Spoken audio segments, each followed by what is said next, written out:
This message is for the international community. Today, December 9, 2025, there were supposed to be big protests in Tanzania. This protest did not exactly happen, and the world and the international community need to understand why. In the last protest, the October 29th, 2025 protest, after the people were threatened by the government, they did come out, the police came out and warned people, if you protest, you'll be shot. We are going to beat you. We are going to do all these things. They did threaten the citizens very vividly that they are going to commit violence against them and even kill them. But no one really believed they could be that evil. So the people took to the streets to fight for free and fair elections after the ruling party, after Samia Suluhu decided she wants to be the only viable candidate in the election. She jailed the main opposition party leader, gave him a fake treason case. She also banned another candidate from the second largest opposition party from participating. Essentially, effectively, she remained the only candidate. This happened after 4 years of the worst leadership Tanzanians have ever seen. Why am I saying that? The port of, our main port, the port of Tanzania, was sold to the UAE in broad daylight, and the people could not do anything.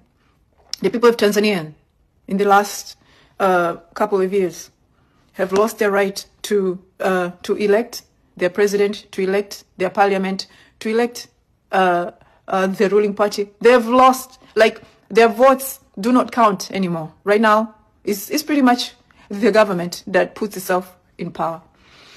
And other than that, Tanzanians also experience the worst corruption and misuse of public funds. The government officials and their families were buying Rolls Royces, which I was able to show the Tanzanians with evidence how they're driving, they're buying Rolls Royce, Bugattis by using public funds. And but also the main issue was the issue of the constitution.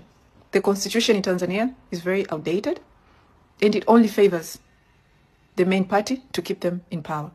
Without Tanzanian getting a new constitution, the ruling party will never be removed from power by voting or by any other means.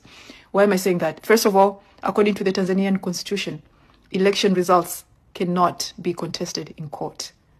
Whatever the election commission, the commissioner, and this commissioner is actually elected by Samia Suluhu. Whatever the final announcement of the winner is made by this commissioner of the election committee, that's it. You cannot go and contest it in court. So we've been fighting for a new constitution also. So when the people took to the streets on October 29th, they were met with unimaginable violence. They were met with bullets. Samia Suluhu murdered, shot and killed Tanzania over 10,000. It's not the 2,000 they're talking about. It's over 10,000. They were murdered in broad daylight. That's how she ended those protests. She had two choices, to step down or murder people. She chose to murder over 10,000 people to stay in power. This current government in Tanzania chose to kill their citizens who were unarmed, didn't even have knives, nothing. They shot them. And the world needs to understand how brutal these killings were. The police were shooting people on the head and the chest because they wanted to kill in order to send a message. Samia wanted to send a message. Do not question me. Do not protest. If you do, I will kill you all. And the world needs to understand that the majority of the people that were killed during the October 29th election protest were not even the actual protesters that were on the streets. The police were going house to house, home to home, pulling out the males from the homes and shooting them in the head. The day that Tanzanians are no longer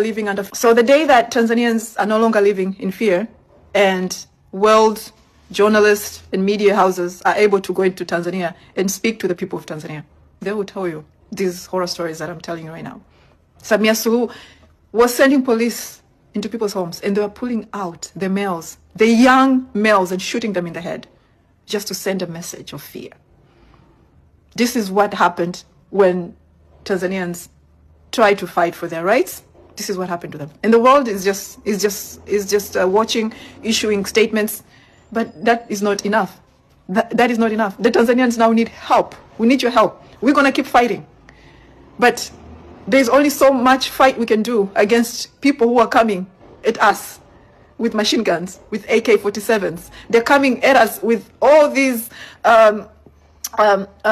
military standard weapons, and we have nothing. We have nothing. The people of Tanzanians don't own guns, don't own nothing. We have nothing. So we need help. We need help to be able to remove this illegitimate. We need help so that Tanzania can get justice. We need help so Tanzania can get a new constitution. We need help so Tanzania can get everlasting peace. Because without removing this government from power, Tanzania will not experience peace, because this government has murdered over 10,000 of us. So there's no citizen that can go back to normal life. People want justice, and justice means removing Samia Suluhu from power. And we're going to need help. We're going to need international help. Just issuing statement is not going to do it. There has to be a plan. I don't know what is the job of the African Union, of the job of SADC. You know, I just don't know. You have a people who are currently living under fear, who are currently being controlled by guns. They cannot protest. If they do, they get murdered by the government. In the African Union, SADC, nobody's doing anything. Nobody's doing anything. We need your help. We need your help. We're going to fight as much as we can, but we also need the world to help us. And I need the international community to understand this, right? The only way Samia Suluhu can stay in power right now is by bribing people, bribing these powerful. Only thing Samia Suluhu is counting on right now in order to stay in power is support from powerful nations in the world. And she's trying to buy that support now by bribing these nations with our natural resources. I would like to ask the international community not to agree to be bribed, and to stand on the right side of history, to stand with the nation of Tanzania, with the people of Tanzania, and help them get justice and help them get their freedom back. Because right now, the truth is, Tanzanians are living under fear. Tanzanians are living under control by guns. They are being controlled by guns. We need your help. Ya kwamba hili swala la curfew limekuwa kama mixed. Kwa hiyo kuna sehemu wamefika kama barriers, wamevuka vizuri, unatakiwa tu kuonyesha kitambulisho unatoka. Alafu kuna maeneo mengine unaweza ukaongea nao ukawaambia kwamba labda unaenda hospitali au wapi ukajieleza unapita. Sasa kitu ambacho kimeleta utata mkubwa ni mambo mawili. Kwanza kabisa inatakiwa ieleweke kwamba kwa sasa hivi hakuna officially rasmi, hakuna curfew. Yani hakuna curfew, na hiyo ina maana kwamba hakuna kitu kilichotangazwa kwamba kuna hiyo curfew au lockdown. Na hiyo mara nyingi inafanywa katika hali ya hatari. Hatujaambiwa kama kuna hali ya hatari, imekuwa tu kwamba imetangazwa na polisi, wametoa statement kule wakasema watu wabaki ndani na ni siku ya sikukuu, watu ingetakiwa watoke watembee, lakini cha ajabu wamefunga mpaka maduka, tumeona barabara ziko vile.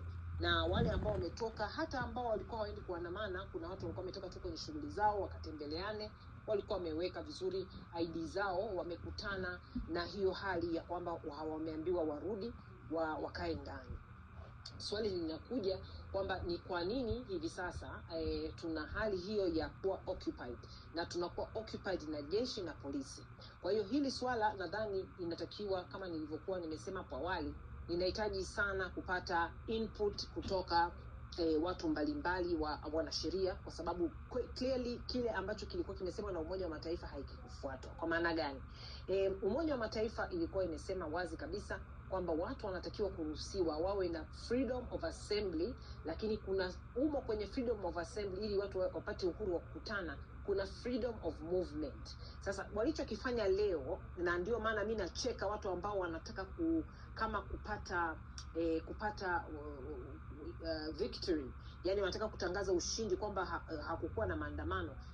Yani mlichokifanya mmejifunga wenyewe, yani hii inaitwa on goal, yani mmejifunga wenyewe. Mmefanya lockdown, ina maana kwamba hakuna freedom of movement. Kama hakuna freedom of movement, ni kwamba mmeogopa, mmeshindwa kucontrol maandamano, mmeamua watu wakae ndani. Kumbukeni jana na juzi kulikuwa na picha watu walikuwa wanaenda shopping kwa ajili ya wiki nzima kukaa ndani. Akatokea akasema, huyo polisi msemaji akasema hakuna haja ya kufanya hizo shopping, mambo yako vizuri, kuna amani. Hata leo katoa statement kuna amani. Sasa kuna amani gani kama kuna mtoto wa mbunduki barabarani na kuna barriers? Tuambiwe hiyo.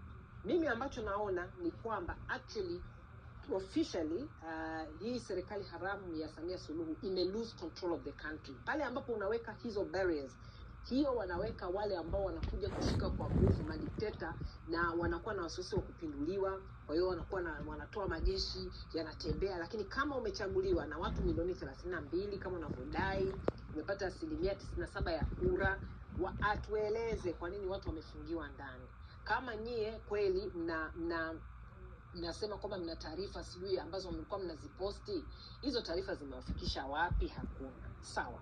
Sasa kitu ambacho naweza nikasema ni kwamba tumepata vitu viwili. Kwanza tumejifunza kwamba hawa ndugu zetu ni waoga sana. Yaani mimi kitu nilichokuja kujifunza ni waoga kupindukia. Kwa sababu gani nasema? Oktoba 29 baada ya kuona kwamba wanashindwa kushawishi watu wameandamana, uchaguzi haupo, wakaamua kwenda kuua watu usiku kabisa, na walikuwa wanataka wasime mitandao waue. Leo wameshindwa kuzima mitandao kutokana na kwamba wameshaangaziwa na dunia, na sasa hivi wana hiyo changamoto.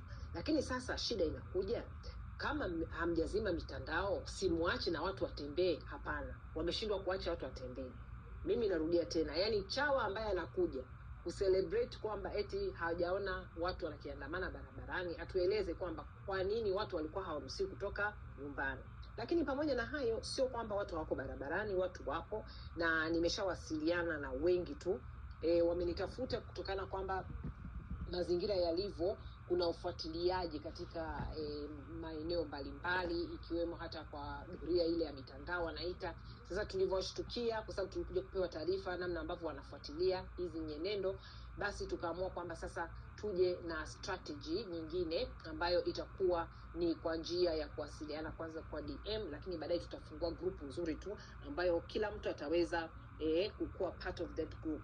Sasa muhimu zaidi hapa ni swala hili ambalo mimi naweza nikasema ni kuangalia way forward. Kwa hiyo tutapata some updates kutoka kwa Mshabaha, lakini nataka nipate pia way forward, kwa maana ya kwamba tupate kuelewa ni kitu gani ambacho kinafuata, na kutakuwa na some suggestion. Lakini kwa sasa hebu nimpe nafasi kwanza Mshabaha, yeye tupitishe kwenye yale yaliyojiri, alafu tutarudi kwenye updates nyingine za details na pamoja na way forward. Mshabaha, karibu sana. Asante sana Damaria, natumaini uko na afya njema. Niko poa kabisa, karibu. Ya, asante.